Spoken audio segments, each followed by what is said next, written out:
मैं बस अभी अभी वॉक करके निकला और मुझे जो है ना एक स्टूडेंट का फ़ोन आया।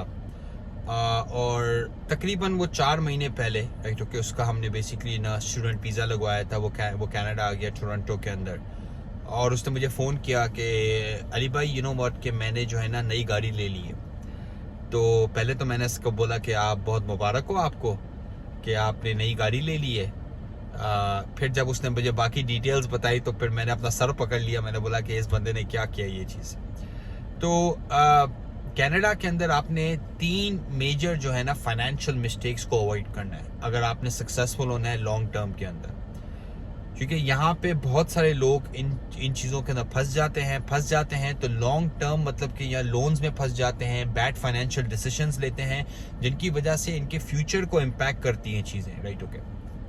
तो पहली चीज़ क्या है, देखें, पहली चीज़ ये है कनाडा के अंदर क्रेडिट जो होता है ना बहुत इजीली मिल जाता है। क्या मतलब कि देखें भाई, आप घर ले रहे होते हैं तो लेट्स से कि आपकी इनकम के बेस के ऊपर अगर 4 लाख का घर है तो आपने सिर्फ जो है ना 10%, 5%, 20% आपने डाउन डाला और बाकी बैंक ने आपको क्रेडिट पे मॉर्गेज पे दे दिया, सही है। सिमिलरली इस बच्चे ने क्या किया कि गाड़ी जो है ना वो जाके $40,000 की ये बच्चा गाड़ी लेकर आ गया। अब गाड़ी इसका क्रेडिट तो अप्रूव हो गई।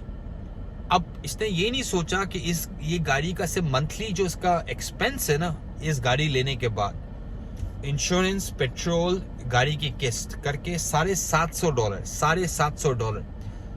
अच्छा, ये कमा कितना आ रहा है अब? $2500। मैंने इसको बोला कि भाई तुमने गाड़ी तो ले ली है, बहुत अच्छी बात है, ये तो एक बहुत अच्छी बात है, पर आप अपनी इनकम के लिहाज से तो आप एक्सपेंस करें ना, राइट ओके।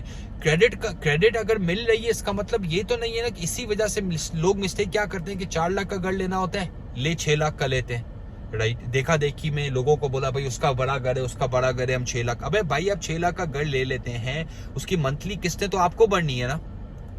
तो नंबर 1 मिस्टेक आपने कनाडा के अंदर अवॉइड करनी है ना, तो कोशिश करके मेक श्योर करें कि जब आप क्रेडिट को एक्सेस करते हैं, जब आप लोन्स और इन चीज़ों को एक्सेस करते हैं बैंक के थ्रू या फाइनेंशियल इंस्टीट्यूशंस के थ्रू, अपनी जितनी चादर हो उतना ही पैर फैलाइए। इनकम है $5000, खर्चे आपके हैं $7000। अगर इस तरह आप करेंगे तो आप बेसिकली डाउन चले जाएंगे, आप और कर्जों में चले जाएंगे। आपके पास क्रेडिट कार्ड जिस तरह फिर लाइक आप अक्सर लोगों से मिलते हैं जिनके क्रेडिट कार्ड मैक्स आउट होते हैं, राइट। क्यों होते हैं? क्योंकि वो सही तरीके से अपने एक्सपेंसेस मैनेज नहीं करते, गलत कमिटमेंट्स कर देते हैं, राइट ओके, फाइनेंशियल कमिटमेंट जिनसे इनके बेसिकली आके वो फंस जाते हैं, राइट ओके। तो पहली मिस्टेक, जो मेजर फाइनेंशियल मिस्टेक आपने कनाडा के अंदर अवॉइड करनी है ना, वो मेक श्योर करना है कि आप क्रेडिट जब यहाँ पे इजीली अवेलेबल है तो इसका मतलब ये नहीं कि बस आप लोन्स लेते रहो, मुफ्त की चीज़ें लेते रहो, राइट ओके। हर चीज़, टीवी, सोफ़ा, वो भी क्रेडिट पे ले लो, ये काम ना करें आप, ओके। जब आप क्रेडिट पे लेते हैं आपको पता है आपको इंटरेस्ट पे करना पड़ता है। जो चीज़ $1000 की होती है आप you will and up paying $2000 for it, right. तो थोड़ा सा सोचें कि यार कैश में मैं पे कर लेता हूँ ताकि फिर मैं 1000 की चीज़ में 2000 पे नहीं कर रहा हूँ क्रेडिट की वजह से, ओके। पहली चीज़ मिस्टेक। सेकंड मिस्टेक जो है ना लोग अवॉइड करते हैं यहाँ पे आके, जो बेसिकली जो है ना प्लानिंग नहीं करते, ओके। वो ये करते हैं कि बेसिकली जो है ना अपनी फाइनेंशियल प्लानिंग, अपनी सेविंग्स पे ख्याल नहीं रखते। भाई कनाडा के अंदर आप 10% से 15% आप अपनी इनकम जो है ना साइड पे रख दे सेविंग्स के अंदर। जो भी महीने का आपका आता है ना, लेट्स से 5000 की आपकी हाउस होल्ड इनकम है, 10,000 की हाउस होल्ड इनकम है, 15,000 की हाउस होल्ड इनकम है, 10 से 15% तो आप साइड पे कर दें, बिल्कुल ओके, सेविंग्स में डालें। क्योंकि भाई अनएक्सपेक्टेड एक्सपेंसेस आ जाते हैं कभी कभार। आपको भाई सेविंग्स तो बहुत ज़रूरी है इस सोसाइटी के अंदर। खर्चे जब बढ़ते हैं, बच्चों की कल वो यूनिवर्सिटी में जाना है उन्हें, आपने भाई इन्वेस्टमेंट प्रॉपर्टी लेनी है और आपने अच्छी गाड़ी लेनी, तो भाई सेविंग्स से लेना। क्रेडिट से अगर आप लेंगे तो आप नहीं तो आप इंटरेस्ट भी पे करते हैं और ज़्यादा भी पे करते हैं। सेविंग्स से आप लेते हैं तो वो खुद का आपका पैसा है। सेविंग्स में आपको सिर्फ डिसिप्लिन चाहिए, राइट।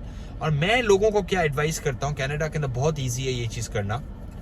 आप अपने बैंक में जब भी पैसे आते हैं ना उसको स्प्लिट कर लें। मैं तो ये करता हूँ, जब भी लेट्स से कि लेकिन मेरी सैलरी आती है या मेरे बिजनेस से पैसे आते हैं तो 10% पैसे मेरे दूसरे अकाउंट पे चले जाते हैं जिसको मैं हाथ ही नहीं लगाता।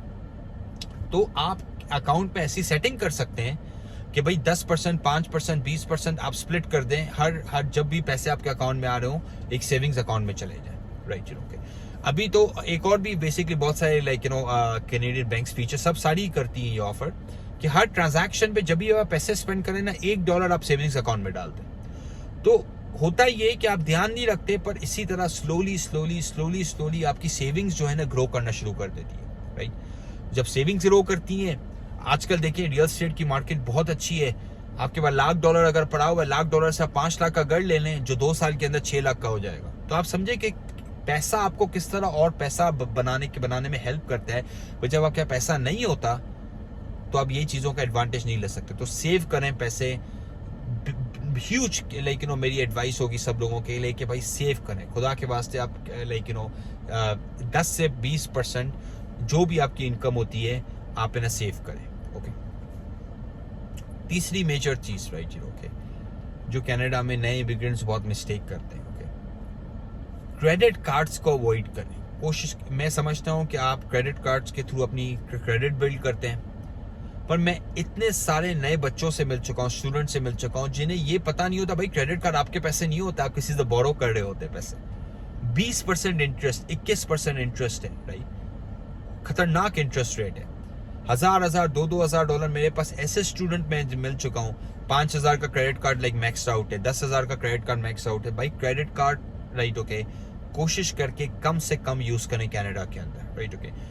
सही है भाई, आपके पास कोई रास्ता नहीं है, पैसे नहीं है, आपकी सैलरी आ रही है, आप करें यूज, पर कोशिश करके अपना क्रेडिट कार्ड जो है हर महीने पूरा का पूरा बिल पे कर दें।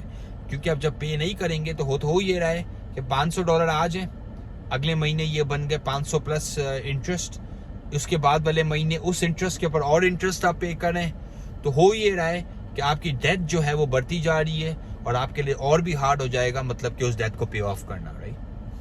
तो ये 3 मिस्टेक्स नए इमिग्रेंट्स और स्टूडेंट्स अवॉइड करें, राइट, ओके, एब्सोल्युटली अवॉइड करें। एक और मैं चीज़ आपको बताऊं, कनाडा के अंदर टैक्सेस पर्सपेक्टिव से अगर आपको टैक्सेस बचाने हैं तो आप अपनी कंपनी खोलें, राइट, उसके अंदर ज़्यादा एक्सपेंसेस करें, राइट, ओके, क्योंकि कंपनी ओनर्स को बहुत फ़ायदा होता है टैक्सेस में। अगर वो कंपनी को प्रॉपरली यूज़ करते हैं वो टैक्सेस में बहुत ज़्यादा बचा सकते हैं, राइट, ओके। उसके लिए of course you make sure करें कि आप अकाउंटेंट से प्रॉपर एडवाइस लें, राइट, बट फाइनेंशियली कनाडा में अपने आप को स्ट्रांग रखें और थोड़ी सी प्लानिंग करते हैं, अगर थोड़ी सी स्ट्रैटेजी करते हैं ना, तो आप आगे को अपने फ्यूचर को है ना सेफ गार्ड कर लेते हैं। आपके बच्चों को धक्के खाने की जरूरत नहीं होती है, खुद को भी धक्के खाने की जरूरत नहीं होती है। ऐसा नहीं होता कि इधर से जाके लोन ले रहे हो, उधर से जाके लोन ले रहे हो। क्यों?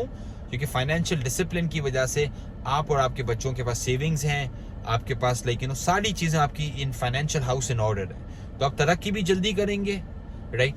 और आप देखेंगे कि आप जो है ना बेकार के इंटरेस्ट पे करना और बेकार के खर्चों में लेकिन आप अपना पैसा ज़ाया नहीं करेंगे, सही। अगर आपको ये वीडियो अच्छी लगी है तो लाइक और सब्सक्राइब कीजिए और शेयर कीजिए, उनके साथ शेयर कीजिए जो कनाडा में आ चुके हैं या कनाडा में आने वाले हैं, बिकॉज ये लेसन्स जो हैं ये हर किसी के ऊपर अप्लाई होते हैं, स्टूडेंट हो, नया इमिग्रेंट हो, वो जहाँ पे रह भी रहा हो या आने वाला हो, इररिस्पेक्टिव ऑफ दैट ये सब के ऊपर अप्लाई होता है, right, okay. Thank you so much, दुआ में याद रखें, टेक केयर, बाय।